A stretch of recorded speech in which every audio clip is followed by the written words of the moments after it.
I'm helping a friend out, processing some gold-bearing black sands he's had for several years. Run it on this shaker table from Charlie at Path of the Bee. Looks like it's performing as planned.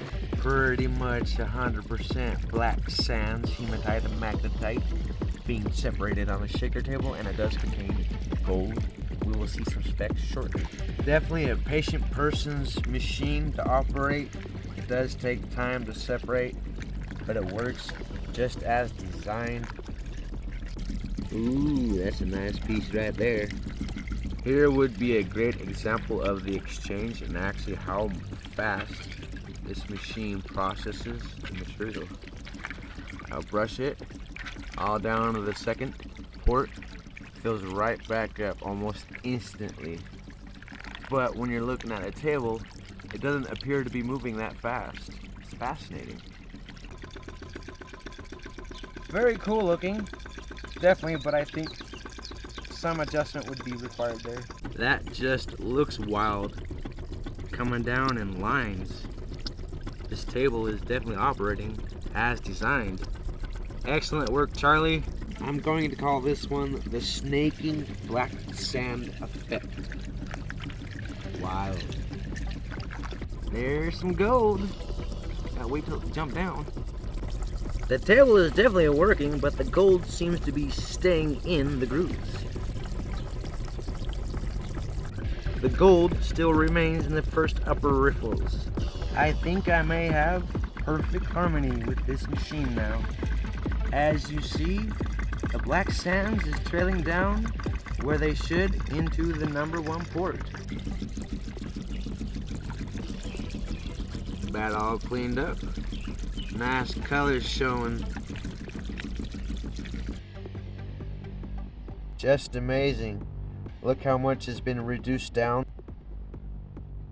That's the secondary. I was a little reluctant at first to use a sandbag, but that does definitely make a difference. Less rattly as well. Double the weight and stabilize.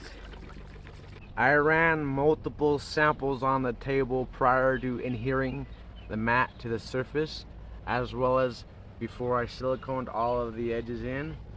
I took out the bolt that ran through the matting and fastened it to the table, as well as the water bar support. It kind of gave it a hump, as well as the expansion and contraction rate of the aluminum and the matting was different, so in the heat it would bubble up here and the rest would kind of warp as well. My next test will be processing some ultrafine silver through the last couple years of tailings. We'll see if it can separate it back out. In goes the silver. Mixed up real good. Run it on the table. The silver is thoroughly mixed in the tailings. I always pre-saturate my material. The first scoop with silver in the tailings has been placed on the table. Let's see what this machine can do. That is beautiful.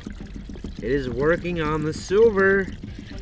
It's coming down, dropping in, and carrying over. Now for the real test, my high sulfide ore from the Lizard Cove mine. There is all of my metallics from the Lizard Cove mine. Very hard material to pan. Those out there who've received small samples know what I'm talking about. This is beautiful. I've never seen this much gold out of the Lizard Cove ore ever in my life. Look at the very ends right there, holy cow. Just amazing. I mean, look at all that at the ends. Ultra fine.